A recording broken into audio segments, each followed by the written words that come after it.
Hello students, welcome to my YouTube channel new classes हलसी। तो आज हम लोग इम्पोर्टेंट हिंदी का ऑब्जेक्टिव क्वेश्चन देखेंगे और आज हम आपको ये बताते हैं कि एग्ज़ाम में यहाँ से क्वेश्चन जरूर फंसेगा तो फंसेगा, ठीक है। और इसमें हम लोग ट्रिक और फिर कंसेप्ट दोनों सीख रहे होंगे, तो इसलिए आप वीडियो के अंत तक बने रहेंगे। चलिए हम शुरू करते हैं। हमारा आज का पहला क्वेश्चन है कि सभा शब्द क्या है। सभा शब्द क्या है? पुल्लिंग है, उभयलिंग है, स्त्रीलिंग है, इनमें से कोई नहीं। तो आप जान लीजिए कि प्रीवियस में ये आपसे बहुत बार पूछा हुआ है कि सभा शब्द क्या है। तो देख लीजिए, सभा एक शब्द आपके सामने आता है बाबू, सभा।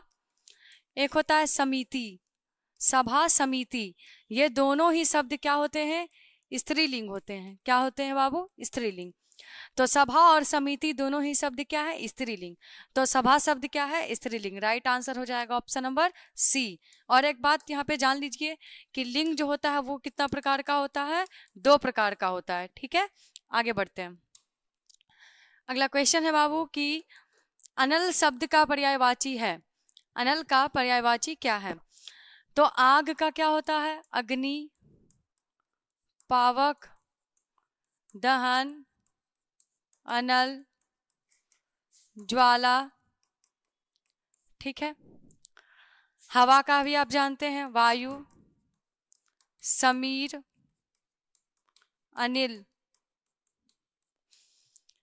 पानी का अंबु, पेय, जल, नीर, ठीक है। उसके बाद फिर आकाश का नभ, गगन, अंबर, व्योम। जितना भी आपको लिखवाया जा रहा है, जितना भी ये सारा सब इम्पोर्टेंट है। एग्जाम में हर बार कोई ना कोई पूछा हुआ जरूर है, तो ये सब आप अपने माइंड में जरूर ही याद रखिएगा, ठीक है। कहा गया आपसे कि अनल शब्द का पर्यायवाची है, तो अनल किसका है? आग का है। राइट आंसर हो जाएगा ऑप्शन नंबर ए। अगला क्वेश्चन है, आयुष्मान शब्द का पर्यायवाची है। आयुष्मान शब्द का पर्यायवाची है चिरंजीवी, शिष्य, पुत्र या संतान। तो आयुष्मान मतलब कि जिसकी आयु जो है वो क्या है? लंबी है, ज्यादा है, ठीक है। इसका अर्थ ये हुआ, इसका अर्थ हुआ कि जिसकी आयु अधिक हो, ये कह सकते हैं, ठीक है। तो चिरंजीवी, चीर मतलब होता है लंबा, चीर मतलब क्या होता है? लंबा, लंबा समय तक जीने वाला, लंबा समय तक जीने वाला। तो दोनों का अर्थ क्या है? सेम ही है। तो आयुष्मान का अर्थ क्या होता है बाबू? चिरंजीवी होता है। राइट आंसर हो जाएगा ऑप्शन नंबर ए। चलिए अगला क्वेश्चन देखते हैं कि कनिष्क शब्द का विलोम है क्या है? ज्येष्ठ, चौड़ा, छोटा, लंबा। ये भी प्रीवियस में पूछा हुआ है। तो कनिष्क मतलब होता है क्या? छोटा, ठीक है। कनिष्क का अर्थ क्या होता है? छोटा होता है, सबसे छोटा, ठीक है। कनिष्क का मतलब सबसे छोटा। इसका उल्टा क्या हो जाएगा? सबसे बड़ा। तो ज्येष्ठ का अर्थ क्या होता है बाबू? सबसे बड़ा। ज्येष्ठ का अर्थ होता है सबसे बड़ा। अगला क्वेश्चन, स्वदेश शब्द का विलोम क्या है? देशीय, देश, परदेश या विदेश। तो स्व का मतलब क्या होता है? अपना। स्व का मतलब अपना, अपना देश। स्वदेश का विलोम हो जाएगा बाबू परदेश। राइट आंसर हो जाएगा ऑप्शन नंबर सी। ऐसा नहीं कि आप विदेश लगा दीजिएगा, ठीक है। स्वदेश का उल्टा क्या होता है बाबू? परदेश होता है, याद रखिएगा। अगला क्वेश्चन है, अच्छा एक चीज और बता देते हैं, जैसे जैसे इस वीडियो में ना आप आगे बढ़िएगा, जैसे जैसे आप इसमें आगे बढ़िएगा वैसे वैसे आपका जो क्वेश्चन का जो लेवल है, ठीक है, क्वेश्चन लेवल वो हाई होते जाएगा। क्वेश्चन लेवल क्या होते जाएगा? थोड़ा सा हाई होते जाएगा। उतना भी कुछ भारी नहीं है, लेकिन आपको एक अच्छा मतलब कि ग्रेड का क्वेश्चन आपको देखने को मिलेगा, एक अच्छे लेवल का क्वेश्चन आपको देखने को मिलेगा, ठीक है। शुरू अभी कम लेवल का है। उन्नति शब्द का विलोम शब्द क्या है? अवनति, प्रगति, ऊपर या तरक्की। तो उन्नति का उल्टा क्या होता है? अवनति, ठीक है। उन जहां आगे में लिखा हुआ है उसका उल्टा क्या होता है? अब होता है। राइट आंसर हो जाएगा ऑप्शन नंबर ए। अगला क्वेश्चन, अधिकतम शब्द का विलोम क्या है? अधिकतम, न्यूनतम, कमतर, अधिकांश या लघु। तो अधिकतम, अधिक का क्या होता है उल्टा? न्यून होता है। अधिक का उल्टा होता है न्यून। तो राइट आंसर हो जाएगा ऑप्शन नंबर ए। अगला क्वेश्चन है कि अंगा का उच्चारण स्थान क्या है। तो आप देख लीजिए ये किस में आता है, क वर्ग में आता है, आपको पता होगा। तो ये क वर्ग का जो उच्चारण स्थान होता है वो क्या होता है बाबू, कंठ होता है। क वर्ग का उच्चारण स्थान कंठ होता है। तो राइट आंसर हो जाएगा ऑप्शन नंबर ए, कंठ। अगला क्वेश्चन है, ट का उच्चारण स्थान, ट का उच्चारण स्थान क्या है, कंठ है, तालु है, मूर्धा है या दंत है। तो जो ट वर्ग होता है ना, ट ठ ड ढ न वाला पूरा का पूरा 5, तो ट वर्ग का जो उच्चारण स्थान है वो क्या है, मूर्धा है। ठीक है, राइट आंसर हो जाएगा ऑप्शन नंबर सी, मूर्धा। जितना भी आपको उच्चारण स्थान इस वीडियो में या इसके पहले वाले वीडियो में भी, जब भी आपको जहां भी आपको उच्चारण स्थान दिख गया है, ठीक है, आप क्या कर लीजिएगा, अपने दिमाग में एकदम फिक्स कर लीजिएगा, अपने दिमाग में उसको एकदम सेट कर लीजिएगा, याद कर लीजिएगा। उच्चारण स्थान आपसे एग्जाम में, हम आपको बताते हैं, आपके एग्जाम में कम से कम तो 3 पूछा जाएगा। ठीक है, इसलिए आप उच्चारण स्थान याद रखिएगा। और जो उच्चारण स्थान जो बार बार आ रहा है, जो रिपीटेड है, ठीक है, उसको आप याद रखिएगा, एग्जाम में पूछा हुआ है। तो ट या ट वर्ग का उच्चारण स्थान क्या होता है, मूर्धा होता है। Right answer option number C. अगला सवाल, ब का उच्चारण स्थान क्या है, कंठ, तालु, ओष्ठ या दंत। तो जो प वर्ग होता है, ठीक है, उसका उच्चारण स्थान ओष्ठ होता है। क्या होता है बाबू, ओष्ठ होता है। तो प फ ब भ म, तो ब का उच्चारण स्थान क्या हो जाएगा, ओष्ठ हो जाएगा। राइट आंसर हो जाएगा ऑप्शन नंबर सी। अगला सवाल, जिसने यश प्राप्त किया है, तो अनेक शब्दों के बदले एक शब्द बताना है, इसके लिए क्या शब्द होगा, यशस्वी, तेजस्वी या यशवान या गुणवान। आप कंफ्यूज नहीं होइएगा, जब भी क्वेश्चन में ऐसे पूछा हुआ था यश प्राप्त किया है तो यशस्वी होगा। क्या होगा, यशस्वी। राइट आंसर हो जाएगा ऑप्शन नंबर ए। तेजस्वी किसको बोलते हैं, जिसने तेज प्राप्त किया है। ठीक है, तेज प्राप्त किया है। ठीक है, गुणवान, गुण वाला, यशवान, यश वाला। चलिए अगला, कहा गया है कि निरीक्षण करने वाला, इसके लिए एक शब्द क्या है, परीक्षक, अन्वेषक, निरीक्षक या पर्यवेक्षक। आपको देखने के साथ आपको सीधे आपको पता चल रहा है, निरीक्षण का क्या हो जाएगा, निरीक्षक। राइट आंसर हो जाएगा ऑप्शन नंबर सी। अगला सवाल, जी जान शब्द में कौन सा समास है। तो समास के बारे में आपको हम एक चीज फिर से बता देते हैं कि जब आपको उपसर्ग दिखाई देगा बाबू आगे में, तब आप कहिएगा क्या, अव्यय भाव है। अगर आपको योजक चिन्ह दिख गया है तब आप क्या कहिएगा कि द्वंद्व है। ठीक है, जैसे ही आपको आगे में बाबू संख्या दिखाई दे दिया तो आप क्या कह दीजिएगा कि ये द्विगु है। ठीक है, और उसके बाद जैसे ही आपको विशेष विशेषण दिख जाएगा, विशेषण, ठीक है, जैसे ही आपको विशेष विशेषण आपको दिख जाएगा वैसे ही आप क्या कह दीजिएगा कि कर्मधारय है। तो यहाँ पर आपको क्या दिख गया, योजक चिन्ह दिख गया। तो जैसे ही आपको योजक चिन्ह दिख गया आप क्या कहिएगा, द्वंद्व समास है। तो जी जान में कौन सा समास है बाबू, द्वंद्व समास है, याद रखिएगा। अगला क्वेश्चन, कमल नयन शब्द में कौन सा समास है, तत्पुरुष, बहुव्रीहि, द्विगु या कर्मधारय। तो आज के वीडियो से आपके एग्जाम में सवाल जरूर फंसेगा, इसलिए आप इसको अच्छे से पूरे अंत तक इसके साथ आप बने रहिएगा। ठीक है, तो कमल नयन जो क्वेश्चन है इसमें कहा गया है कमल के समान, कमल के समान नयन वाला। ठीक है, या जिसके नयन कमल के समान हो, ये भी कह सकते हैं कि जिसके नयन, जिसके नयन कमल के समान हो, कमल के समान हो, कमल के समान हो, जिसके नयन कमल के समान हो। तो जब तुलना जब किया जाता है समानता के अर्थ में, तुलना के अर्थ में हम लोग कौन सा समास कहते हैं, कर्मधारय समास। राइट आंसर हो जाएगा ऑप्शन नंबर डी। ये आपको पिछले वीडियो में ही बताया गया था। आंखों का तारा होना मुहावरे का अर्थ क्या है। आपसे मुहावरा भी एग्जाम में पूछेगा, कम से कम आपसे 3 गो मुहावरा पूछा जाएगा। ठीक है, ऐसे करके। तो मुहावरा है आंखों का तारा, प्रिय होना, अप्रिय होना, मित्र होना, शत्रु होना। तो आंखों का तारा क्या होता है, प्रिय होना होता है। राइट आंसर हो जाएगा ऑप्शन नंबर ए। चुटकी लेना, मुहावरे का क्या अर्थ है, हंसी उड़ाना, नीच समझना, संकेत करना या दुखी करना। तो चुटकी लेना का मतलब क्या होता है बाबू, हंसी उड़ाना। राइट आंसर हो जाएगा ऑप्शन नंबर ए। अगला सवाल, तीर मारना तीर मारना मुहावरे का क्या अर्थ है, बड़ा कार्य करना, धन कमाना, शिकार करना, सफलता पाना। तो तीर मारना अर्थात कोई बड़ा काम कर जाना। राइट आंसर हो जाता है ऑप्शन नंबर ए। पुष्प शब्द का विशेषण क्या होगा? तो विशेषण कितने प्रकार के बाबू? 4 प्रकार के। तो पुष्प का विशेषण क्या होगा? फूल, पुष्पित, पुष्पमाला या पुष्पा। तो पुष्प का विशेषण होता है बाबू पुष्पित। राइट आंसर हो जाएगा ऑप्शन नंबर बी। अगला क्वेश्चन है, संधि के कितने प्रकार है? 2, 4, 5, 3। तो संधि के कितने प्रकार है? 3 प्रकार है, याद रखिएगा। अगला क्वेश्चन, कौन आ रहा है किस सर्वनाम का उदाहरण है? प्रश्नवाचक, निजवाचक, संबंधवाचक या पुरुषवाचक। तो कौन आ रहा है, यहाँ लास्ट में क्वेश्चन मार्क छूटा हुआ है, ठीक है।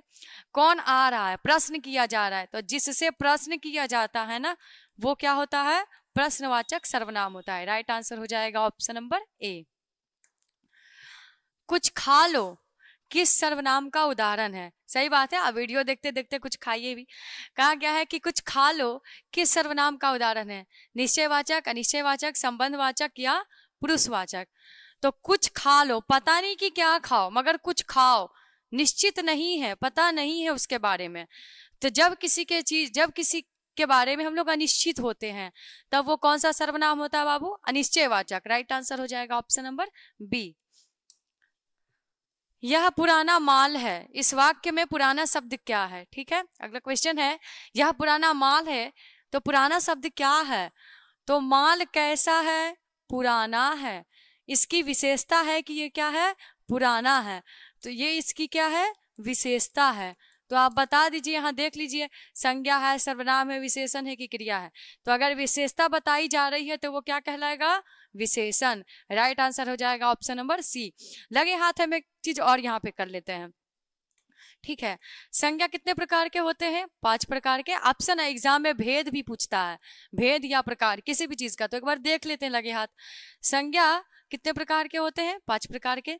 सर्वनाम 6 प्रकार के, विशेषण 4 प्रकार के, और फिर क्रिया 2 प्रकार का, ठीक है। संज्ञा 5, सर्वनाम 6 और फिर विशेषण 4, क्रिया 2। चलिए अगला क्वेश्चन, ऐसी संज्ञाएं। बहुत अच्छा क्वेश्चन है, इसमें आप देखिएगा कुछ भारी नहीं है, बहुत ही आसान है और एग्जाम में पक्का है कि आएगा ही आएगा।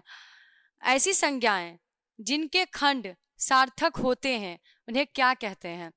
तो आप देखिए 3 प्रकार के शब्द कितने प्रकार के होते हैं? 3 प्रकार के, ठीक है। बनावट की दृष्टि से, कैसे? बनावट की दृष्टि से, ये भी आप याद रखिएगा। बनावट की दृष्टि से शब्द कितने प्रकार के हो गए? 3 प्रकार के। एक रूढ़, दूसरा यौगिक, तीसरा योग रूढ़, ठीक है। ऐसे करके रूढ़, यौगिक और योग रूढ़ शब्द कितने प्रकार के? 3 प्रकार के, रूढ़, यौगिक और योग रूढ़। तो देख लीजिए रूढ़ क्या होता है? तो जिसके खंड सार्थक नहीं होते, ठीक है। परिभाषा आप याद रखिएगा सारा का, देखिए इस टाइप से एग्जाम में पूछता है। यौगिक जिसके खंड सार्थक हो, ठीक है। और योग रूढ़ जो विशेष अर्थ ग्रहण करे, ऐसा। तो जिसके खंड सार्थक नहीं होते वो क्या होता है? रूढ़। जिसके खंड सार्थक होते हैं वो क्या होता है? यौगिक। और जो विशेष अर्थ ग्रहण कर लेता है वो क्या होता है? योग रूढ़। तो आपसे सवाल में क्या पूछा गया है कि जिसके खंड सार्थक होते हैं, तो सार्थक किसके होते हैं? यौगिक के। राइट आंसर हो जाएगा ऑप्शन नंबर बी। और आप साथ ही साथ आप ये याद रखिएगा, ठीक है, आप ऐसा करके याद करिएगा कि बनावट की दृष्टि से, ठीक है, बनावट की दृष्टि से शब्द जो है वो कितना प्रकार का हो जाता है? तो 3 प्रकार का। फिर उसके बाद फिर व्युत्पत्ति की दृष्टि से शब्द कितना प्रकार का हो जाता है? 4 प्रकार का, ये याद रखिएगा। फिर आप ये याद रखिएगा कि रूपांतर की दृष्टि से शब्द कितना प्रकार का हो जाता है? तो 2 प्रकार का हो जाता है। ऐसे करके आपको याद रखना है, एग्जाम में पूछता है। साहस शब्द का संधि विच्छेद क्या है? चलिए अगला सवाल है, दुस्साहस का संधि विच्छेद क्या होगा? दु प्लस साहस, दुस प्लस साहस, दुर प्लस साहस या दुस्सा प्लस हस। अगर विसर्ग के बाद तालव स या दंत स है, ठीक है, तो होता है क्या कि ये जो विसर्ग है और ये जो तालव स है ये मिलकर के बना देता है क्या? तालव्य स। और इसके बाद फिर अगर विसर्ग के बाद अगर रहेगा दंत स, तब ये मिला करके क्या बना देगा, दंत स। तब उसी प्रकार से आप देख लीजिएगा, यहाँ लिखा हुआ है क्या, दुह प्लस साहस, दुह प्लस साहस। तो ये जो विसर्ग है इसके बाद क्या आया है, दंत सा आया है। तो अगर विसर्ग के बाद अगर दंत सा आया है तो यहाँ पर क्या बन जाएगा, दंत सा ही रह जाएगा, और इधर पूरा का पूरा फिर क्या करेंगे, हम वापस लिख देंगे। ठीक है, अगर ऐसे करके रहता, अगर रहता दुह, फिर रहता ऐसे करके शासन, दुह प्लस शासन, तब क्या बनेगा, ये आप कमेंट सेक्शन में करके बताइएगा। ठीक है, चलिए हम आगे बढ़ते हैं। अन्वेषण शब्द का संधि विच्छेद क्या है, अन्वेषण शब्द का संधि विच्छेद क्या है, अनु प्लस एसन, अन्व प्लस एसन, अन प्लस एसन या अन्वेष प्लस सन। बहुत आपको डिफिकल्ट लग रहा होगा, देखिए बहुत आसान है। देखिए इसमें होता क्या है, अन्वेषण, ठीक है, यही शब्द है। अब इसमें क्या है, आप देख लीजिए पहला वाला वर्ण क्या हुआ है, आधा हुआ है। पहला वाला जो ये जो वर्ण है, यहाँ पे ये जो वर्ण है ये क्या हुआ है, आधा। तो पहले इसको हम क्या कर देंगे, पूरा कर देंगे। ठीक है, ठीक है, इसको पहले क्या कर देंगे, पूरा कर देंगे। अब उसके बाद फिर होता क्या है कि अगर हर्षवई, नियम है ऐसा कि अगर हर्षवई या हर्षवऊ के बाद कोई भिन्न स्वर आए, क्या आता है, कोई भिन्न स्वर आता है। अगर हर्षवई या हर्षवऊ के बाद कोई भिन्न स्वर, मतलब कि इससे अलग अगर कोई स्वर आता है, तब होता है क्या कि ई या में बदल जाता है और ऊ किस में बदलता है, व में। यन संधि के अनुसार, कौन सा संधि है बाबू, यन संधि। यन संधि के अनुसार होता है क्या कि अगर हर्षवई या हर्षवऊ के बाद कोई दूसरा स्वर अगर आ जाता है, ठीक है, अगर दूसरा स्वर अगर आ जाता है, अगर हर्षवई हर्षवऊ के बाद कोई दूसरा स्वर आता है, तब ई बदल जाता है य में और ऊ बदल जाता है किसमें, व में। ये किस में होता है, यन संधि में होता है। ये भी आपको क्या करना है, याद रखना है। और पहला वाला वर्ण, जो पहला वाला वर्ण होता है वो क्या हो जाता है, आधा। तब आप यहाँ पे क्वेश्चन आप फिर से आप देखिएगा, यहाँ है अन्वेषण लिखा हुआ, तो आ का आ लिख दिए और ना क्या हुआ है, आधा, मतलब कि ना पहले क्या था, पूरा था। ठीक है, वह कब बनता है, जब आगे में, वह देखिए कब बनता है, जब आगे में आता है हर्षवऊ। तो यहाँ पे लगा देंगे क्या हम, हर्षवऊ का मात्रा, फिर प्लस का साइन है। ठीक है, फिर क्या है, भिन्न स्वर है। तो यहाँ पर क्या है, एकड़ की मात्रा आप देखिए ऊपर लगा हुआ है। तो यहाँ पे बाबू ऊपर में एकड़ की मात्रा, तो यहाँ पे लिख देंगे एकड़, और लास्ट में क्या लिखा हुआ है, सन। तो लिख दिए हम क्या, अनु प्लस एसन। ऑप्शन में देखिए कहाँ दिख रहा है आपको, ऑप्शन नंबर ए, अनु प्लस एसन क्या हो गया, अन्वेषण। चलिए आगे बढ़ते हैं। आजीवन शब्द में कौन सा समास है, बहुत आसान क्वेश्चन है। कहा गया आजीवन शब्द में कौन सा समास है, तत्पुरुष, अव्ययभाव, द्विगु या कर्मधार है। आजीवन का अर्थ होता है पूरा जीवन। ठीक है, पूरा जीवन भर, आजीवन। आगे में आपको आ दिखाई दे रहा है, ठीक है, तो आ आपका क्या है बाबू, उपसर्ग है। आ क्या है, उपसर्ग है। तो आपको पता है अगर उपसर्ग दिख गया तो आप कौन सा समास लगाइएगा, अव्ययी भाव समास लगाइएगा। Right answer option number B. Question है, चमक शब्द है पुल्लिंग, स्त्रीलिंग, उभयलिंग, इनमें से कोई नहीं। आप देख लीजिएगा आपका जो प्रीवियस ईयर का जो क्वेश्चन है उसमें ये बहुत बार एकदम ये आया हुआ है, चमक शब्द। ठीक है, देखिए चमक, यात्रा, सभा, ठीक है, ये तीनों का तीनों प्रीवियस ईयर में बहुत ज्यादा बार पूछा हुआ है। तो चमक है या यात्रा है या फिर सभा है, सारा का सारा क्या है बाबू, स्त्रीलिंग है। सब क्या है, स्त्रीलिंग है। आपको याद रखना है और आपका प्रीवियस ईयर में बहुत बार पूछा हुआ है। ठीक है, ये भी ध्यान दीजिएगा। तो चमक शब्द क्या है, चमक है स्त्रीलिंग। राइट आंसर हो जाएगा ऑप्शन नंबर बी। यात्रा शब्द है पुल्लिंग, स्त्रीलिंग, उभयलिंग, इनमें से कोई नहीं। अभी तुरंत आपको बताया गया था कि यात्रा क्या है बाबू, स्त्रीलिंग है। Right answer option number B. अगला क्वेश्चन है, कृपणता शब्द में कौन सी संज्ञा है, व्यक्तिवाचक, भाववाचक, समूहवाचक या जातिवाचक। तो कृपणता लास्ट में आप देख लीजिए ता में लगा हुआ है क्या, आकर, कृपणता। इससे साफ साफ पता चल रही है क्या है, भाववाचक संज्ञा। क्या है, भाववाचक संज्ञा। इसको सिर्फ महसूस किया जा सकता है, देखा या छुआ नहीं जा सकता। राइट आंसर हो जाएगा ऑप्शन नंबर बी। अगला सवाल, भारतवर्ष शब्द में कौन सी संज्ञा है। तो देश तो बहुत है, देश तो बहुत है। अगर हम कहते आपको कि देश क्या है तो आप कहते जातिवाचक संज्ञा है। क्या है, जातिवाचक संज्ञा है। ठीक है, तो देश तो बहुत है, लेकिन उसमें सबसे महान, सबसे अच्छा, हमारा सबसे प्यारा क्या है? भारतवर्ष है। ठीक है, तो देश तो कई है, लेकिन उसमें सबसे अलग, सबसे महान, सबसे अच्छा, सबसे प्यारा, सबसे ज्यादा पूजनीय, सबसे ज्यादा आदरणीय, ठीक है, क्या है? हमारा भारतवर्ष है। तब इसीलिए जो भारतवर्ष होगा वो क्या है? व्यक्तिवाचक संज्ञा, किसी खास का नाम है। क्या है? खास का नाम है। तो खास देश का नाम है, स्पेशल देश का नाम है। राइट आंसर हो जाएगा ऑप्शन नंबर ए, व्यक्तिवाचक संज्ञा। चलिए अगला क्वेश्चन है, झुंड शब्द में कौन सी संज्ञा है? व्यक्तिवाचक संज्ञा, भाववाचक संज्ञा, समूहवाचक संज्ञा या जातिवाचक संज्ञा? तो झुंड जो है, ठीक है, वो 2 से 3 से ऐसे तो बनता नहीं है।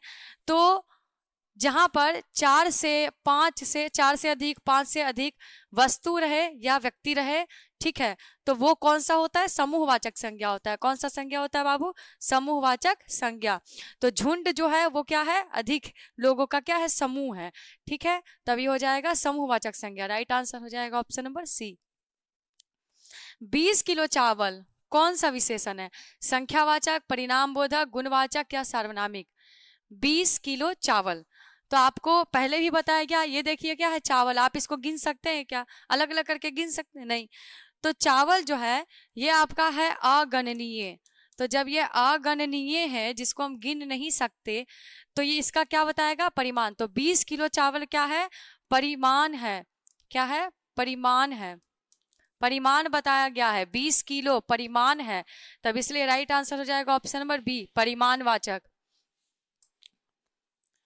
राम सोता है कौन सी क्रिया है? सकर्मक, अकर्मक, द्विकर्मक या इनमें से कोई नहीं? तो राम सोता है, क्रिया आपको कौन सी दिखाई दे रही है? तो राम सोता है, सोना आपको यहाँ पे एक ही क्रिया आपको यहाँ पर दिखाई दे रहा है। तो ये आपका हो गया बाबू, राम हो गया क्या? कर्ता, और सोता है ये क्या हो गया है? क्रिया। आपको इसमें कर्म दिख रहा है क्या? नहीं दिख रहा। आप ये ट्रिक हमेशा आप याद रखिएगा। अगर आपको कर्म, अगर आपको दिख गया, अगर आपको वाक्य में कर्म दिख जाएगा, ठीक है, तो आप क्या कहिएगा? कि सकर्मक है। और अगर आपको कर्म नहीं दिखेगा तब आप क्या कहिएगा? अकर्मक है। उल्टा, आप 2 में से आप एक ही याद रखिए। ठीक है, 2 में से आपको सिर्फ एक ही याद रखना है, तभी आपको याद होगा। तो अगर कर्म दिख गया तो सकर्मक, अगर कर्म नहीं दिखा तो अकर्मक। तो यहाँ पे कर्म दिख रहा है क्या? सेंटेंस में कर्म नहीं दिख रहा है, तब ये क्या हो जाएगा? अकर्मक। राइट आंसर हो जाएगा ऑप्शन नंबर बी। और अगर सेंटेंस में, अगर किसी भी वाक्य में अगर 2 गो कर्म अगर दिख जाएगा, तब कहेंगे हम क्या? द्विकर्मक। अगला क्वेश्चन है, लड़के ने पुस्तक पढ़ी है, किस काल का उदाहरण है? वर्तमान काल, भूतकाल, भविष्यत काल या सामान्य भविष्यत? ठीक है, तो वर्तमान काल, भूतकाल, भविष्य या सामान्य भविष्य। तो लड़के ने पुस्तक पढ़ी है, ये आपका क्या हुआ? वर्तमान काल का सेंटेंस हो गया। ठीक है, तो ये क्या हो गया? वर्तमान काल का। राइट आंसर हो जाएगा ऑप्शन नंबर ए। सामान्य भविष्य कब होगा? जब लास्ट में ता है, ते है, ती है, ये रहेगा लगा हुआ। ये आपको ध्यान में रखना है। आप बिल्कुल भी आप कंफ्यूज नहीं करिएगा कि दीदी नीचे देखिए कि सामान्य भविष्य लिखा हुआ है, आप इसको लगा दीजिए। नहीं, लास्ट में आप देख लीजिए, यहाँ पर लिखा हुआ है ई है, तब ये इसमें नहीं आएगा। सामान्य भविष्य में वही सारे वाक्य आते हैं जिसमें ता है, ते है, ती है लगा हुआ रहता है। ठीक है, राइट आंसर हो जाएगा ऑप्शन नंबर ए। अगला क्वेश्चन, निम्न में अव्यय कौन है? मौसम, बल्कि, वह और आप। ठीक है, तो मौसम जो है ये आपका संज्ञा है, वह जो है वह आपका क्या है? सर्वनाम है। आप भी क्या है बाबू? सर्वनाम है, संज्ञा के बदले जो आए। ठीक है, जबकि ये जो बल्कि है ये आपका क्या है बाबू? अव्यय है। राइट आंसर हो जाएगा ऑप्शन नंबर बी।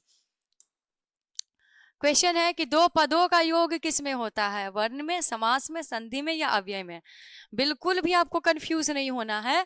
पद का मतलब बाबू शब्द होता है। पद का अर्थ क्या होता है? शब्द। अगर 2 वर्णों का योग पूछेगा, 2 वर्णों का योग, उसको बोलेंगे हम क्या बाबू? संधि। कहेगा अगर 2 वर्णों का योग, तब वो क्या कहलाएगा? संधि कहलाएगा। कहा जा रहा है यहाँ पे 2 पदों का योग, ये होता है किसमें? समास में। राइट आंसर हो जाएगा ऑप्शन नंबर बी। तो पदों का योग क्या होता है? समास होता है। वर्णों का योग क्या होता है? संधि होता है। अगला क्वेश्चन, अजय शब्द में विशेषण है अजित, अधिकारी, उजागर या आग्नेय। तो अजय का जो विशेषण है वो क्या होता है? अजित होता है। राइट आंसर हो जाएगा ऑप्शन नंबर ए। अगला क्वेश्चन है विद्यासागर शब्द में कौन सा समास है? पहले इसका हम विग्रह करेंगे तभी बता पाएंगे, ठीक है। तो विद्या का सागर, विद्यासागर, विद्या का सागर, बीच में आपको क्या दिख रहा है? देखिए तो का दिखाई दे रहा है। तो का जो है वो कारक चिन्ह है ना, संबंध दिखाने के लिए यूज करते हैं ना, का के की रा रे री। तो जैसे ही ये आ गया क्या? संबंध तत्पुरुष। राइट आंसर हो जाएगा ऑप्शन नंबर बी, विद्या का सागर। तो का के की ये आ गया कारक का चिन्ह। जैसे ही आपको कारक का चिन्ह दिखाई देता है तो आप क्या कहते हैं? तत्पुरुष समास कहते हैं। राइट आंसर हो जाएगा ऑप्शन नंबर बी। सूर्योदय हुआ और कुहासा जाता रहा, किस वाक्य का उदाहरण है? तो आपको पहले ही बताया गया है, अगर और से जुड़ा हुआ है, ठीक है, अगर और से जुड़ा हुआ है तो वह कौन सा वाक्य कहलाएगा? संयुक्त वाक्य कहलाएगा। राइट आंसर हो जाएगा ऑप्शन नंबर ए।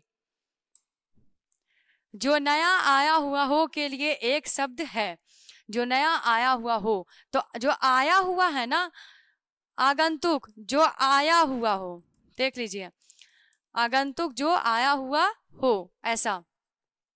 अतीत जो बीता हुआ हो, जो बीता हुआ हो। अज्ञ जो नहीं जानता हो, जो कुछ भी नहीं जानता हो, अज्ञ। और नव आगंतुक, यहाँ पर आप देखिए एक शब्द है बाबू नव और दूसरा शब्द क्या है? आगंतुक। एक शब्द है नव, एक शब्द है आगंतुक। नव का मतलब होता है नया, नव का मतलब नया, और आगंतुक का मतलब क्या होता है? जो आया हुआ हो। तो नया आया हुआ हो, ये देखिए किसमें आया है? जो नया आया हुआ हो। तो ये राइट आंसर हो जाएगा ऑप्शन नंबर बी, नवागंतुक जो नया आया हुआ हो। अगला सवाल, घर का ना घाट का, वो क्या कहा जाता है ऐसे कि धोबी का कुत्ता, ना घर का ना घाट का। तो वही पूछा हुआ है कि घर का ना घाट का, इसका अर्थ क्या होता है? मौका ताकना, जवाब ना देना, कहीं का नहीं, या क्षमा करना। तो ना घर का ना घाट का अर्थात कहीं का नहीं। राइट आंसर हो जाएगा ऑप्शन नंबर सी।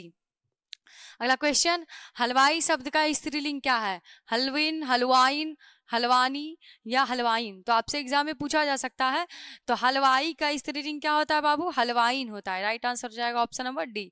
आपको एकदम कंफ्यूज नहीं होना, बड़ा एकदम आसान है। और इतना तो निश्चित है, ये नहीं पता कि इसमें से कौन सा आएगा। हम आपको ये नहीं कह सकते कि इसमें कौन सा सवाल एग्जाम में पूछा जाएगा, लेकिन इतना निश्चित है कि यहाँ से क्वेश्चन जरूर पूछा जाएगा, ठीक है। हम ऐसा क्यों नहीं कर सकते? कौन सर्वनाम है? हम ऐसा क्यों नहीं कर सकते? कौन सा सर्वनाम है? बहुत ही आसान चीज है। आप लास्ट में देखिए क्या चीज का चिन्ह लगा हुआ है? प्रश्नवाचक चिन्ह है। तो राइट आंसर हो जाएगा ऑप्शन नंबर ए, प्रश्नवाचक। क्वेश्चन है, काम में लगा हुआ आदमी कौन सा पदबंध है? पदबंध आपसे एग्जाम में पूछा जाएगा, एकदम ध्यान दीजिएगा पदबंध पे, ठीक है। पदबंध बड़ा आसान होता है, अगर आपको कारक पता है ना तब आप बता दीजिएगा कि कौन सा पदबंध है। कारक का डायरेक्ट रिलेशन होता है किसके साथ? पदबंध के साथ, ये भी होता है। चलिए हम देख लेते हैं, कहा गया काम में लगा हुआ आदमी कौन सा पदबंध है। तो देखिए यहाँ पे काम में लगा हुआ आदमी, तो आदमी की विशेषता है कि वो कैसे है? वो काम में लगा हुआ है। तो ये आदमी की क्या है? तो विशेषता है। अब आप जान के होंगे कि आंसर क्या होगा, ठीक है। तो जब विशेषता बताई गई है तो कौन सा पदबंध होगा? विशेषण पदबंध होगा। आप ध्यान दीजिएगा। अगला क्वेश्चन, यथासंभव शब्द में कौन सा समास है? देखिए यथासंभव, ठीक है, आगे में आपको क्या लगा हुआ है? यथा लगा हुआ है। तो यथा क्या है? आगे में यथा लगा हुआ है। तो यथा शब्द क्या है बाबू? उपसर्ग है। तो जैसे ही आपको क्वेश्चन में उपसर्ग दिख जाता है आप कौन सा समास कहते हैं? अव्ययी भाव कहते हैं। अगला क्वेश्चन, निम्न में सार्वनामिक विशेषण का उदाहरण है। निम्न में सार्वनामिक विशेषण का उदाहरण है। विशेषण आपको बताया गया था कितना प्रकार का? 4 प्रकार का। बड़ा सा मकान, कोई आदमी, 4 गज मलमल और 30 दिन। चलिए हम बारी बारी देखते हैं। बड़ा सा मकान, मकान कैसा है? तो बड़ा सा है, ठीक है, ये हुआ गुणवाचक। कोई आदमी, आदमी यहाँ पे क्या था? संज्ञा था, ठीक है। और इसके पहले क्या आया है बाबू? सर्वनाम आया है। तो संज्ञा के पहले यहाँ पर जो सर्वनाम शब्द आ रहा है तब ये कौन सा विशेषण होगा बाबू? सार्वनामिक विशेषण। राइट आंसर हो जाएगा ऑप्शन नंबर बी। ठीक है, लेकिन हम आगे भी देख लेते हैं, थोड़ा सा आप देख लीजिए, आपसे एग्जाम में पूछा हुआ है, प्रीवियस ईयर में आपसे पूछा हुआ है 4 गज मलमल। ऑप्शन नंबर ये जो सी है इस पे जरा ध्यान दीजिएगा, 4 गज मलमल। ठीक है, ये एग्जाम में प्रीवियस में पूछा हुआ है 4 गज मलमल। ये आपका हो गया परिमाणवाचक, मापा या तौला जा सकता है, गिना नहीं जा सकता। आप कंफ्यूज बिल्कुल भी नहीं होगा। 4 गज मलमल में परिमाणवाचक है। ठीक है, मलमल मापने तौलने वाला चीज है। ठीक है, ये हो जाएगा परिमाणवाचक। 30 दिन, दिन को हम गिन सकते हैं, ये हो गया क्या? संख्यावाचक। ठीक है, चलिए आगे बढ़ते हैं। वह घर से बाहर आया किस कारक का उदाहरण है? तो घर से आया ना, तो वह घर से बाहर आया, दूरी बढ़ी। तो जैसे ही दूरी का पता चले, अलगाव का पता चले, जुदाई का पता चले, ठीक है, वैसे ही हम क्या बताएंगे? अपादान कारक। राइट आंसर हो जाएगा ऑप्शन नंबर सी। ठीक है, अगला सवाल, सत्याग्रह शब्द का संधि विच्छेद। देखिए टूटेगा ये कहाँ से? आकार से टूटेगा, है ना। एक शब्द हो जाएगा बाबू सत्य प्लस, और एक हो जाएगा यहाँ से क्या? आग्रह। सत्य के लिए आग्रह, सत्याग्रह। ऑप्शन में देखिए किसमें दिख रहा है? राइट आंसर हो जाएगा ऑप्शन नंबर बी। अगला क्वेश्चन है, महोत्सव शब्द का संधि विच्छेद क्या होगा? तो महोत्सव यहाँ टूटेगा कहाँ से? ओकार से। कहाँ से टूटेगा बाबू? ओकार से। ठीक है, महो प्लस सव, फिर महा प्लस सव, महोत्सव प्लस वो, या महा प्लस उत्सव। तो अगर आप देख लीजिए यहाँ पर, अगर आ के बाद आपसे एग्जाम में ऐसे करके भी पूछा हुआ है कि अगर आ के बाद हर्षवई या दीर्घई कोई भी आता है तो क्या बनेगा? ए बनेगा। अगर आ के बाद ई आता है तो क्या बनेगा? ए बनेगा। आप याद रखिएगा। अगर आ के बाद उ आता है तो क्या बनेगा? ओ बनेगा। ठीक है, अगर आ के बाद ई आया तो ए बनेगा, अगर आ के बाद उ आया तो ओ कर बनेगा। और उसके बाद अगर आ के बाद री आता है तब क्या बनता है बाबू? अर बनता है। क्या बनता है? अर। आपसे प्रीवियस में पूछा हुआ, इसलिए आप ध्यान रखिएगा कि अगर आ के बाद ई रहेगा तो क्या बनेगा? ए बनेगा। आ के बाद अगर हर्षव रहेगा तो क्या बनेगा? ओकर बनेगा। अगर आ के बाद री रहेगा तो क्या बनेगा? अर। अर के लिए हम रेफ का इस्तेमाल करते हैं। किसका इस्तेमाल करते हैं? रेफ का इस्तेमाल करते हैं। तब आप देख लीजिए ओकार कैसे बना। तो अगर आ के बाद, ठीक है, अगर आ के बाद तो यहाँ रहेगा माँ में रहेगा क्या? हा में आकर, माँ हा में आकर प्लस। उसके बाद यहाँ क्या है बाबू? प्लस के बाद हर्षवऊ है तो यहाँ लिख देंगे हर्षवऊ, और लास्ट में जो पीछे में जो सारा था वो क्या कर देंगे? उतार देंगे। तो महा प्लस उत्सव क्या बन गया? महोत्सव। राइट आंसर हो जाएगा ऑप्शन नंबर डी। चलिए अगला सवाल, क वर्ग, च वर्ग, ट वर्ग, त वर्ग, प वर्ग किस व्यंजन वर्ण के अंतर्गत आते हैं? अगर आपसे एग्जाम में पूछा जाएगा कि कुल वर्ण कितने हैं, आपसे प्रीवियस में पूछा हुआ भी है, इसलिए आप ये सारा क्वेश्चन पे आप ध्यान दीजिएगा। तो टोटल वर्ण आपसे पूछा जाएगा तो आप लगाइएगा कितना? 46, 46। ठीक है, 46 लगाइएगा। तो क वर्ग, च वर्ग, ट वर्ग, त वर्ग। अंतस्थ और ऊष्म। अंतस्थ होता है आपका य, र, ल, व।